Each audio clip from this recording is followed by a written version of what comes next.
silahkan pergunakan kewenangan, tapi bukan dengan melanggar aturan. Ya. Ini tentang seseorang yang seharusnya belum dapat dilakukan penahanan sebelum putusan berkekuatan hukum, tapi harus menjalani hukuman itu terlebih dahulu. Dan menurut saya ini juga adalah pelanggaran hak asasi manusia. Sidang perkara pencurian sawit dengan nilai kerugian Rp30.000 di Pengadilan Negeri Stabat mendapat perhatian publik, termasuk anggota Komisi 3 DPR RI Hingga Panjaitan. Terdakwa telah ditahan oleh penyidik Polsek Kuala sejak September tahun 2022 lalu. Praktisi hukum Togar Lubis menuding bahwa penyidik dan JPU telah melakukan rekayasa kasus.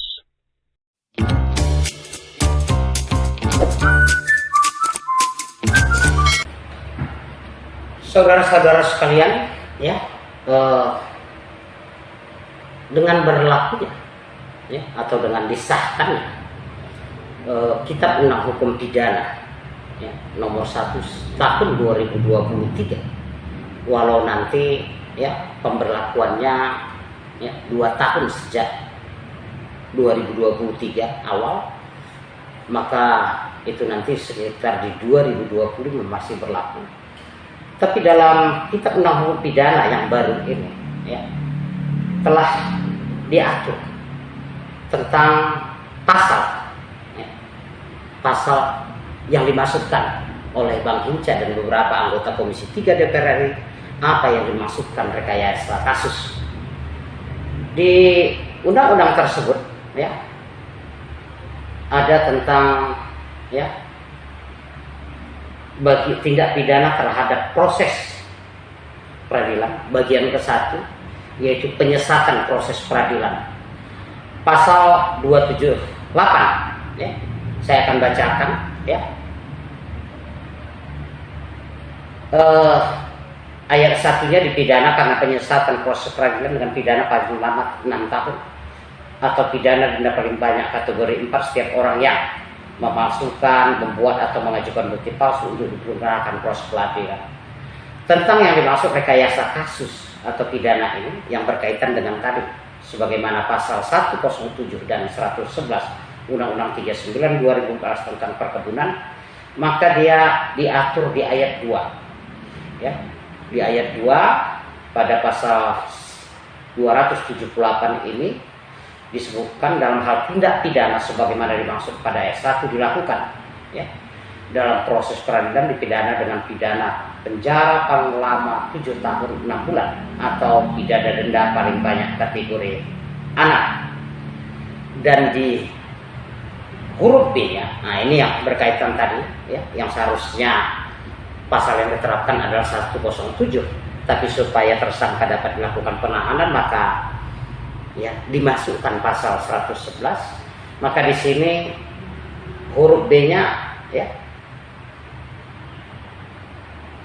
jika rekayasa atau rekayasa kasus itu dilakukan oleh aparat penegak hukum atau petugas pengadilan, dipidana dengan pidana penjara paling lama 9 tahun atau pidana denda paling banyak kategori 6. Ya. Dan di sini, ya, di ayat 3 apabila perbuatan sebenarnya dimaksud pada ayat 2 mengakibatkan seseorang, ya, langsung di huruf C-nya, dikarenakan pasal yang lebih ringan atau lebih berat dari yang seharusnya, pidananya dapat ditambah 1/3 dari pidana sebagaimana dimaksud pada ayat 2. Ya. Saya sebenarnya udah nggak sabar, ya. Tapi ketika memang telah diputuskan oleh negara, ya, bahwa Undang-Undang KUHP nomor 1 tahun 2003 itu berlakunya efektif 2 tahun setelah, ya, kemarin disahkan, ya, karena banyaknya, ya, oknum-oknum penyidik dan jasa penuntut umum yang selalu memain-mainkan, ya, pasal-pasal pemidanaan, ya, khususnya yang saya ketahui di Kabupaten Langkat dan umumnya di Sumatera Utara, ya. Mudah-mudahan, ya, dengan berlakunya ini nanti, ya, para oknum penyidik, ya, penyidik pembantu dan jaksa penuntut umum tidak lagi bermain-main, ya, dengan hak asasi, ya, manusia. Saya teringat ya,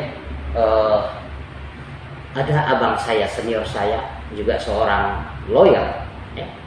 Dia pernah katakan ya, ketika mendampingi ya, satu perkara di tingkat polsek, lalu terjadi debat ya, argumentasi dengan penyidik pembantu dan penyidik ya.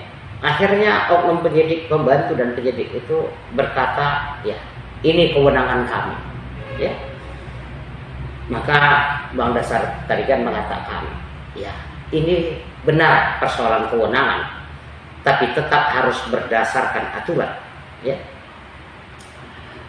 Artinya ya, silahkan pergunakan kewenangan, tapi bukan dengan melanggar aturan ya. Ini tentang seseorang yang seharusnya belum dapat dilakukan penahanan sebelum putusan berkekuatan hukum tetap, tapi harus menjalani hukuman itu terlebih dahulu. Dan menurut saya ini juga adalah pelanggaran hak asasi manusia.